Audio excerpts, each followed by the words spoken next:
So it's all to play for still. I think so. Do you want to bet against us?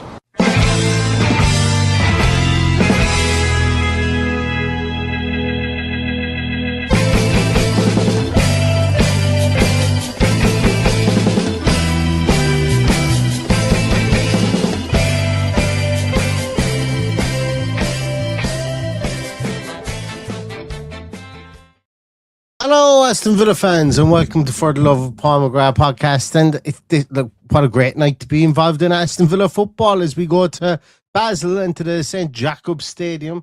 I'm so jealous of a lot of the videos and a lot of the stuff I've seen online today already as Villa fans make their way to to Switzerland today to watch this game.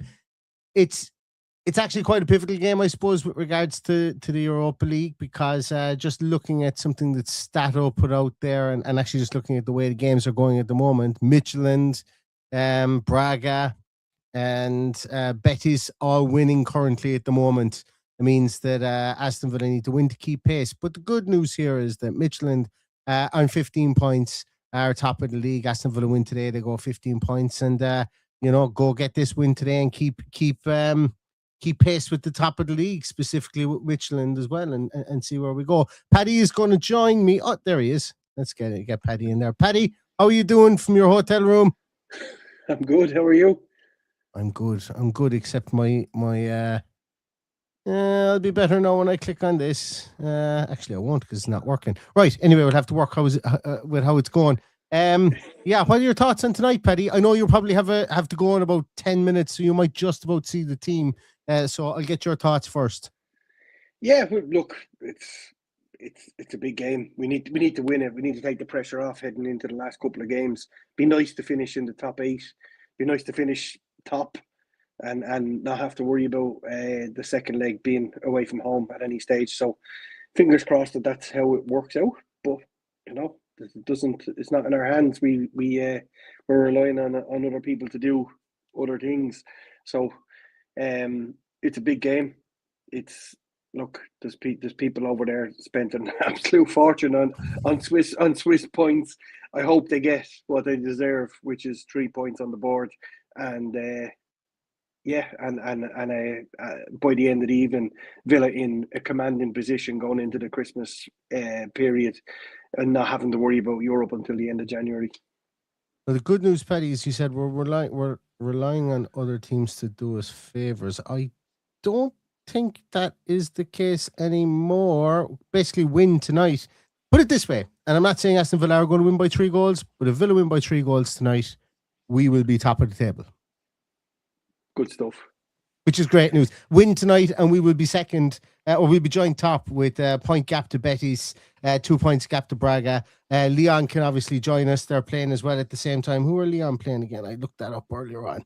Lyon are playing Go Ahead Eagles. Lyon are at home as well. So, with the greatest respect, and obviously we'll Go Ahead Eagles beat us. I would be expecting Lyon to beat Go Ahead Eagles tonight and join ourselves if we were to win and Midtjylland on 15 points. But it is pivotal that we do win tonight, against Basel. I think so.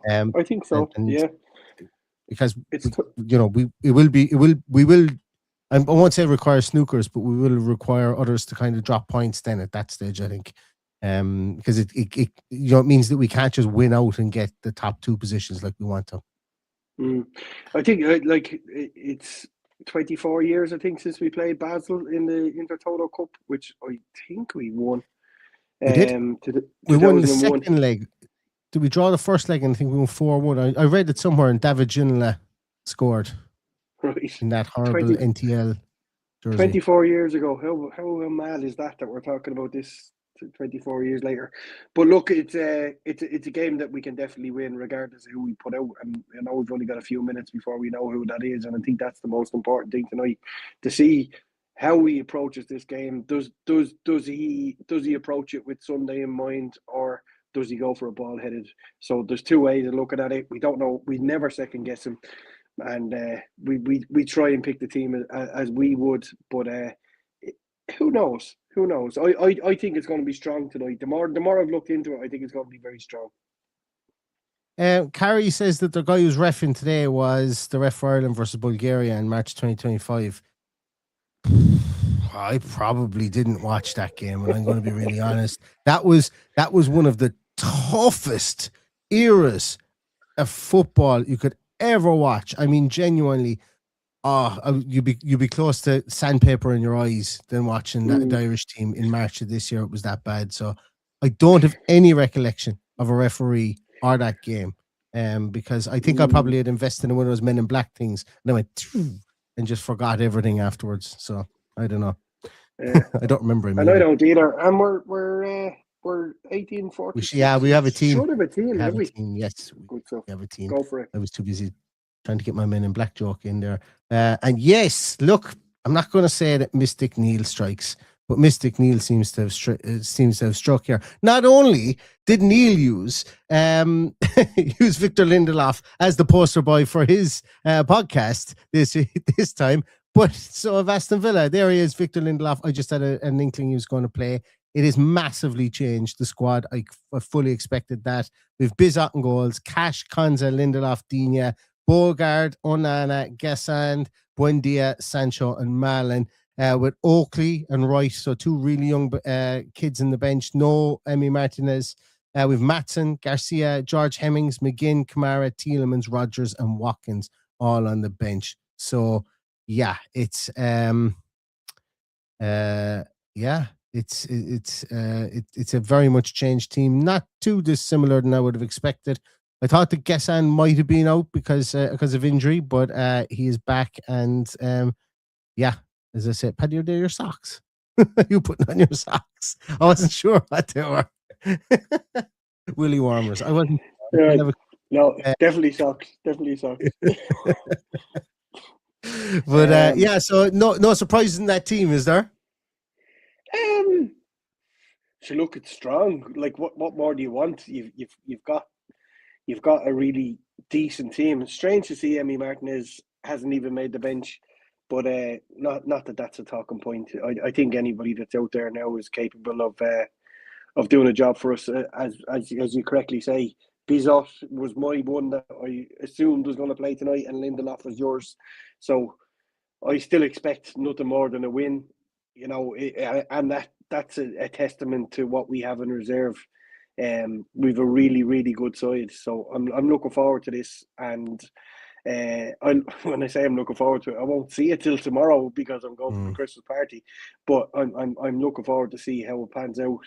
I expect nothing more or less than a win. So fingers crossed that we can just get this done, have a nice easy Christmas, and look forward to what's going to come in January, February, or hopefully not February as it may be. Do we know if Shaqiri and I am just going to try and bring it up here. Enter Shaqiri. Basel. Have you not got them on speed dial, no? No, I'm not that organized. They don't seem to have announced anything on Twitter yet. Not uncommon. See, the Europeans don't really do Twitter, no, in fairness. Yeah, FootMob might have it up. Let's see. Yeah,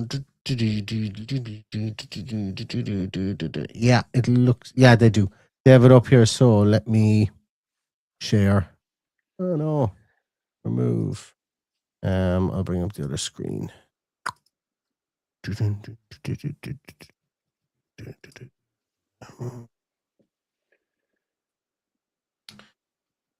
Oh no, wrong screen again. Let's go.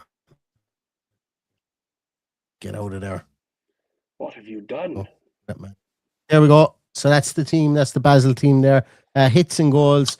Tsunomoto right back. Ajete and Danny Luke, two centre halves, and Schmidt left back. That the number 32 there, Ajete. He's a good player. I actually watched a bit of him over the course of the last 24 hours. He's a nice player. Matinho, Leroy, and Bakkenin, if that's how you pronounce it. Otede, who's just actually been linked with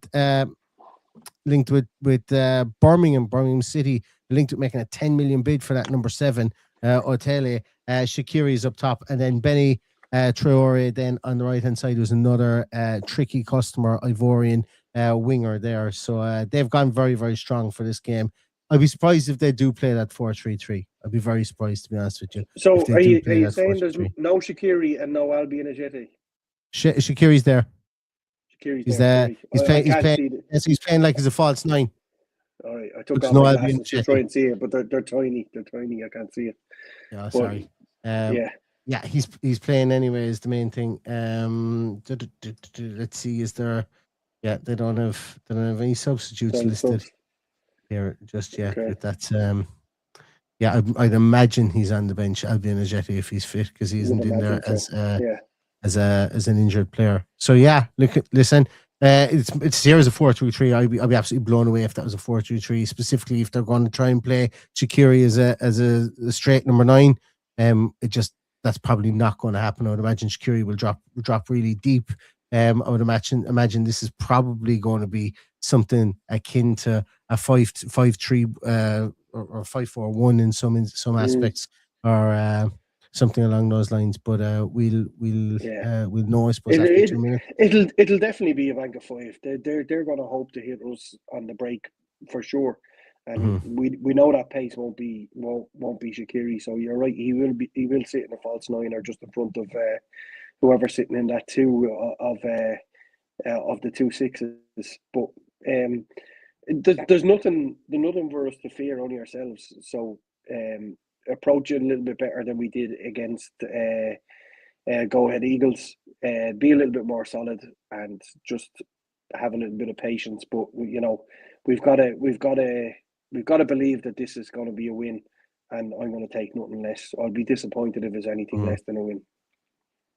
Max, good. Thanks a million for joining us, Max. Max seems to be an FC Basel fan as well. He says Jetty is our best defender, Otele is our best attacker, and Shaqiri is our best playmaker. So yeah, I was impressed with that centre half, the number 32 there. If that's how you pronounce it, Jetty. I don't know if I'm pronouncing it correctly, but I was impressed by him. He's young enough as well from memory. I think he might only be 21. But he's got shades of what's your man's name from Bruges, Ordonez, that we found out all about in the Champions League last year, and we were like, oh, he's a nice player, wherever he came from. Yeah, this guy's is a nice player. So watch out for him at back. And as I said, Otele, there number 7 as well, is somebody who's been linked with a move to Fulham recently as well. I think Blues, as I said, might have been interested in him as well, but he's looking to command a fee of about 10 to 12 million euros. He's about 26 as well. And you know what? Here's an interesting piece on him. When I was looking him up last night, he went to college. I think it was in and around Newcastle somewhere. So he actually studied in college in Newcastle in the UK and played some. I think it might have been non-league football when he was there, and he's gone on to become a professional footballer. You know, so more power to him. Nigerian player, I tell you, as well. Stuff. But just for those who missed our team, there's our team: Bizot and goals, Cash, Konza, Lindelof, Digne, Gessan, Bogard, Onana, and Sancho, Buendia, and Malin. Obviously, we're not in a 4-4-2. We're in a traditional 4-2-3-1. I think one interesting thing for us, Paddy, is Buendia hasn't done his best work as a specific 10 for us this year. A lot of his greatest work has come from that left-hand side. I just wonder if there's going to be a situation at some time today whereby he swaps Sancho over to the right, moves Gassand into the centre, moves Buendia to the left. I just like to see it. I'd like to see it here. I'd like to see Gassand off the touchline.